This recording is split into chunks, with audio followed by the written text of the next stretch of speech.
Hey writers, this is Lee Jessup, career coach for emerging and professional screenwriters, as well as professor of screenwriting for the David Lynch grad program for cinematic studies. Today I wanted to talk to you about sluglines and specifically the day or night designation in your sluglines. Interestingly, after I released one of my pet peeve series, my screenwriter support group asked about any other pet peeves that I had on the technical front of the writing side. And what came up with slug lines, specifically day or night designation. I generally find those to be really important because when we're reading, we are looking for those slug lines to really kind of spell out for us where we are in the story, where we are in the time of day. A pet peeve of mine is if I read a script in which we are moving many scenes in an action sequence, or kind of escalating action that takes us through many, many pages, where the day or night designation stops being day or night and becomes later.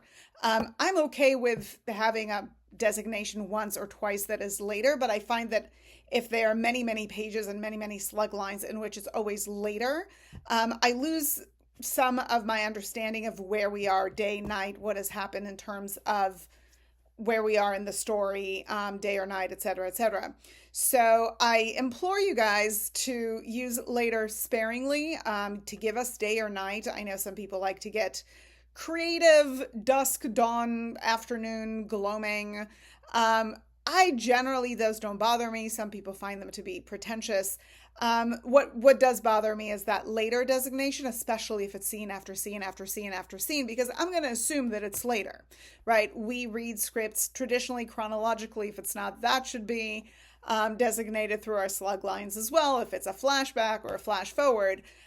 But the later of it all to me is something that we are just naturally deducing that whatever scene we're reading now, it comes after the previous scene, therefore it is later.